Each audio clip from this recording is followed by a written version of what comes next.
once again Dr. OTUN Rasheed to session 7 of Awaken Your Creativity. So the first question is, I know that in theater production, which is mostly based on teamwork, like you said in our session 6, that can one reduce creativity credit to only one person, for example, the playwright or the scriptwriter or the entire team?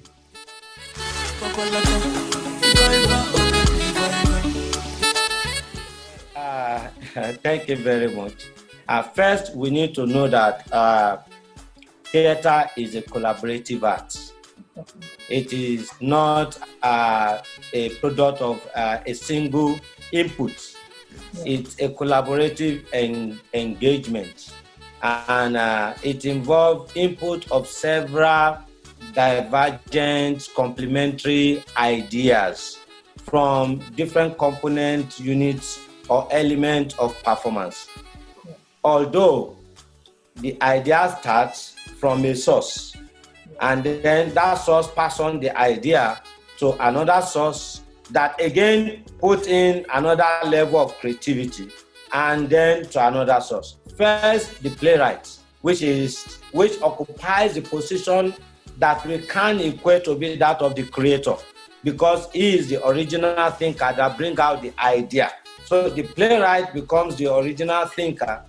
But again, the play as a script is still an abstract idea.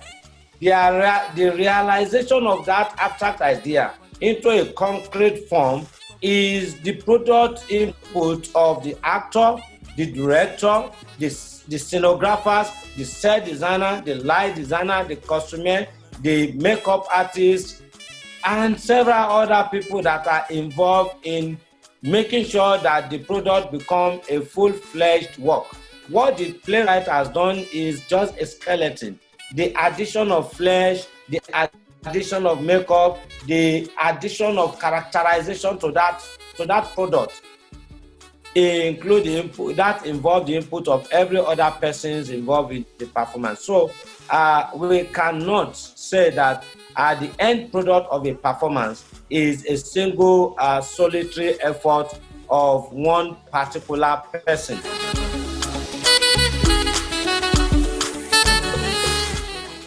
A lot of discussions on the final product. Who owns the final product? Is it the playwright? Is it the director? Is it the this? There's a paper I presented as a year 2019 at the Comparative Drama Conference in Florida, or in Orlando, Florida, and it is titled Honest Theater.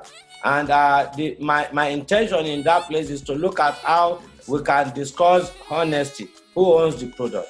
Is it the playwright? Is it the director? Because sometimes we have seen a play that is a comedy, and in the process of turning the play into a performance, it becomes a tragedy. So who owns the play? And that is why it's sometimes difficult to say that. So I must say that, let me end by saying the final product is a summation of inputs by all the practitioners in the field of theater. Thank you.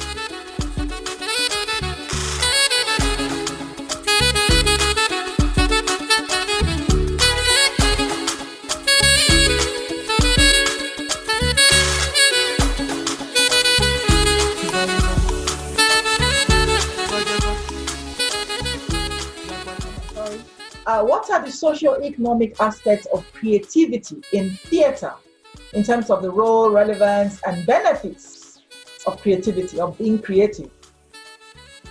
Well, of course, it cannot be really quantified in simple terms. You know, about Einstein says that creativity is contagious, pass it on. So that's it. And so the social importance of creativity, within the performing art cannot be.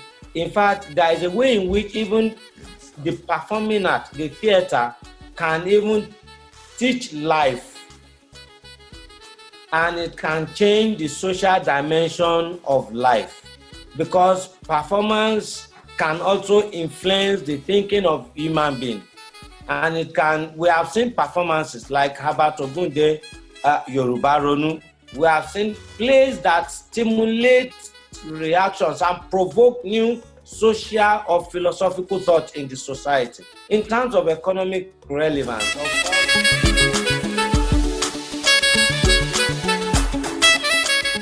of course, we know. Take, for example, in Nigeria, apart from the oil industry, the entertainment industry is by far the single industry in Nigeria without government support that has moved Nigerian name to the whole world. In fact, the economic relevance of that industry to the country cannot be quantified, because this is an industry that is not financed and supported like the oil industry. Yet, the Nollywood industry is known all over the world. Nigerian films are watched all over the world, and the industry is providing employment opportunities for millions of Nigerians. So, in terms of its social relevance of creativity, we begin to see how creative ideas, again, can change the society.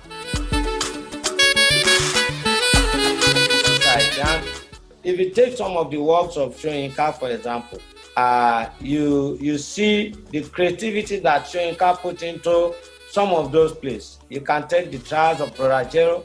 You can take, for example, Death and the King's Horseman, and look at, Death and the King's Horseman, the real history, and the history that is added to the real history by Wole Soyinka in the process of transforming that history into a performing a theatrical document. So there is creativity involved, and when people read that play, people begin to have a different social understanding of the system of the human system within the African or the Nigeria or the Yoruba setting. Thank you very much. You made a very relevant point talking about the industry that moves this nation, that would best move this nation forward in terms of the arts. And when we talk about the arts, it includes both the performing arts in terms of music, theater, and also the visual art. Thank you very much for raising that point. So I ask now, can an artist or an artist ever reach the peak of his or her skill and maintain itself there without fame sometimes interfering with his or her practice or creativity? Typical Nigerian would say the fame has gone into his head. You know?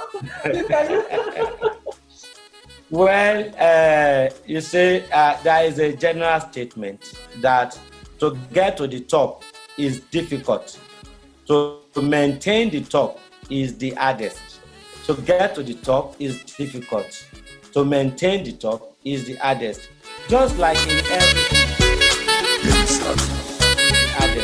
Just like in every field, we know footballers, Kanu, JJ Okocha, they have reached a particular form, and at certain stage, they cannot play the way we know them to be at that top form.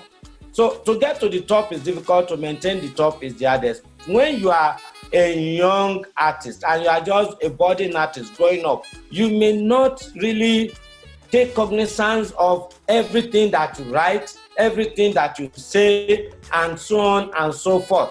But when you become established as a writer, as a performing artist, as a playwright, you begin to be conscious of your words, your sentence construction, your characterization. Even if you're an actor, you begin to be conscious of the costume you wear, of the pronunciation of your words, of your posture and your carriage, and the quality of the script that is given to you to be part of. So an actor that is already established cannot be called to a production, a play that he knows that this play does not have depth. It does not have any message to teach. He's going to say, well, an actor of my caliber should not be seen in this kind of performance. It is not because the person is pompous, but it is because that person understands the meaning of self-worth. So there is self-worth, there is pomposity. There are two different things. There is pride. You must take pride in yourself. You must understand what is called self-worth and know the difference between self-worth and pomposity. So like every other field, an artist gets to a certain stage, and the stage that he is begin to interfere in some of his works. There are some plays of Wole Soyinka today that we read, that when you put those plays side by side with plays like Death and the King's Horseman and some of his major plays, because some of his plays are classified into major and minor plays. Some of his new plays that he writes now, we cannot compare them to those plays that he wrote when he was still vibrant and young, and he does not care what the people say. So the same thing with the visual artists, the same thing with the fine artists, the performing artists, the theater artists. There's a level you reach that level start to interfere in your products. It can make and it can mar, depending on how you are able to manage those challenges that come with the status.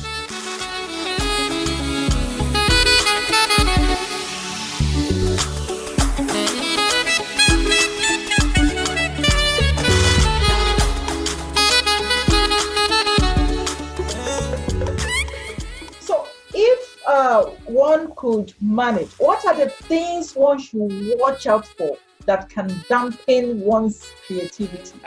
First thing first is that I would say that knowledge is not limited. And so at no point in time should an artist say that I've learned all, and therefore there is no need for improvement. So first, we must continue to learn. We must continue to adapt to the new challenges of the world, and we must continue to build ourselves. That is first. When a person feels that he has learned all, then that can start to have a negative impact on the productivity of that person. So I will also like to say that creativity is intelligence and having fun. So one must understand that when you reach certain stage, you need also to impact positively on the society and put positive thoughts with you. So a lot need to be done as one continue to grow. One need to continue to expand one's post, expand one's frontiers, and continue to learn. Also, learning is a continuous thing, and the more one learn, even at the level that one is, the more one also grow. Yeah, thank you very much. From what you have said so far, the little I can summarize in synopsis is that one should watch out for certain qualities in terms of self-worth. One should avoid being pompous and identify pomposity from pride and self-worth. And also one should focus more on positive energy, that is the positive thoughts, and expanding knowledge. Very important. So at this point, we end this session because I've assured my viewers that we're going to reduce the minutes. The longer it is, the more boring we go. So thank you very much for being with us on this YouTube series. Thank you very much. And I'm very sure so many of your past students and those who have passed through you will be very, very glad. And like I said, this program is not for artists only or artists only. Non-artists will definitely benefit heavily from this. So, Dr. Otun Rasheed, I thank you very much, and we'll be glad again to welcome you to our series, Session 8, coming to be my up. pleasure. Thank you very much.